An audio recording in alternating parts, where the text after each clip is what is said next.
Estamos de volta com o Pensamento Jurídico, uma produção da Magis. Participe de nosso programa pelo e-mail pensamento@amagis.com.br, pensamento@amagis.com.br.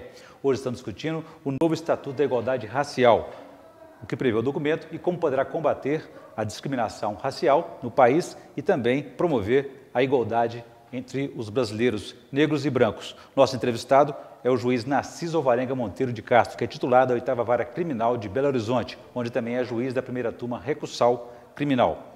Doutor Narciso, uma lei pode acabar com o racismo? Basta o estatuto? Não. A gente não pode ter esse pensamento imediatista que simplesmente que as leis vão resolver os problemas práticos na sociedade. Se fosse assim, seria muito fácil, na verdade. O que a gente vê é que o Brasil ele tem uma produção legislativa até grande. A gente tem lei para tudo, praticamente. Isso não significa que seja uma coisa negativa, faz parte da nossa cultura jurídica herdada de Portugal, de ter legislações, codificações, diferentemente dos países anglo-saxônicos. Mas a lei, para ela, a gente fala até que tem lei que pega e tem lei que não pega. Aquela lei que vai pegar é aquela que realmente ela traduza os anseios da população. Depende de quem esse cumprimento? Da população, das autoridades, de quem? Eu acredito que dependa basicamente de um maior esclarecimento da população e que ela vai ser divulgada, ser discutida e que se a população tendo conhecimento dos seus direitos, do que está previsto ali e que entenda isso, ela mesma vai procurar a busca dos seus direitos. Então, Narciso, vamos ampliar o nosso debate com a participação dos estudantes da Faculdade de Direito IBS. Por favor, a pergunta da Mônica.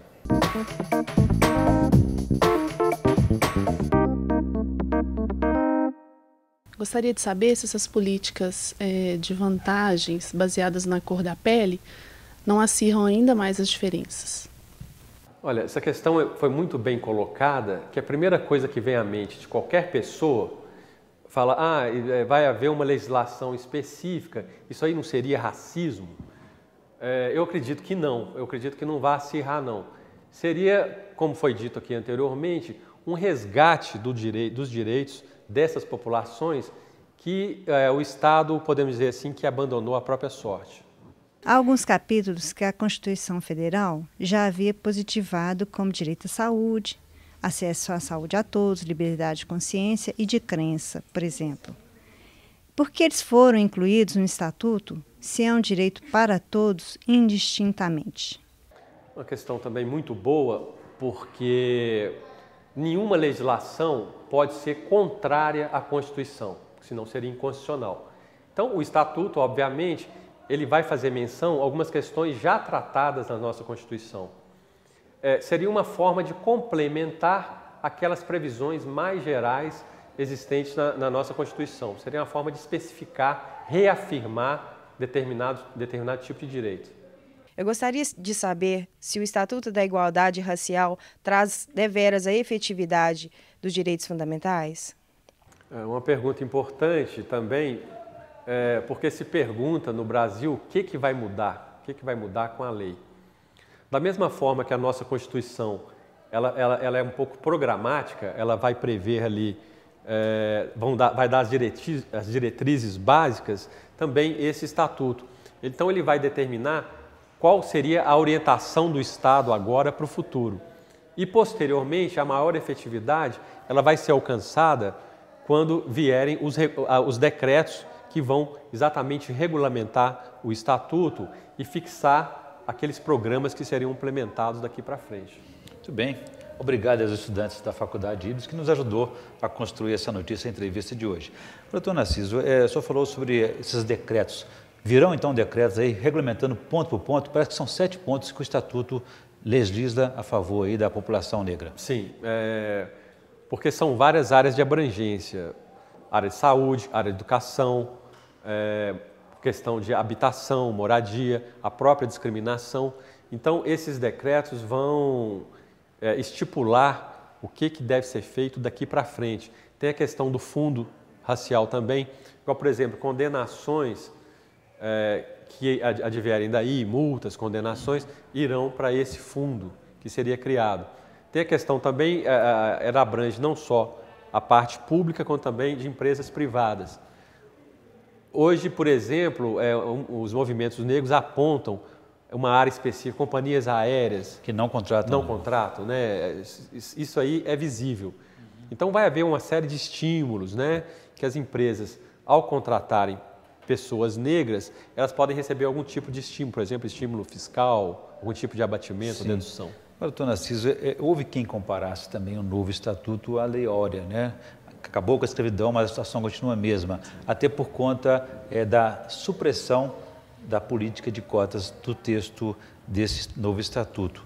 O senhor acha que isso aí realmente comprometeu, desfigurou o novo estatuto ou foi um avanço? Olha, eu acredito que tenha sido um avanço, porque até a questão das cotas, existe um outro projeto de lei que vem em tramitação. Houve a crítica, porque se fosse implementado agora, né, seria interessante também. Mas, de toda forma, eu vejo como um avanço, porque houve, por parte do Estado, o reconhecimento de uma situação fática, real, que nunca havia ocorrido antes. Então, eu acredito que seja um excelente ponto de partida. A questão criminal, gostaria que o senhor voltasse a esse assunto. A nossa cultura está impregnada desse racismo, até introjetada em muitos casos. Como é que o senhor prevê? Que mecanismos a gente pode adotar sem radicalizar a relação brancos e negros? Aqui no Brasil, é interessante que a gente observe que seria chamado racismo disfarçado, que misturado também com questões sociais. Então, por exemplo, antigamente, a questão de elevador social, elevador de serviço e várias outras, que felizmente vêm sendo ultrapassadas com esse maior conhecimento por parte da população também de seus direitos. Eu vejo que a questão criminal, ela ainda não tem ainda um maior aprofundamento, porque as próprias pessoas não sabem seus direitos. Na vara criminal aqui de Belo Horizonte, são pouquíssimos casos colocados como racismo mesmo. A maior parte dos casos que eu tive contato seria a chamada injúria racial, que tem a previsão no nosso Código Penal e tem penalidades mais brandas. Então, ainda existe essa dificuldade das pessoas saberem seus direitos e que isso chegue à justiça para que se dê uma maior efetividade com a penalidade e que isso faça a diferença. Até mesmo para quem comete o crime saber que está cometendo o crime. Doutor Narciso, a gente volta a falar sobre esse assunto da área criminal também no próximo bloco e a gente volta em instantes.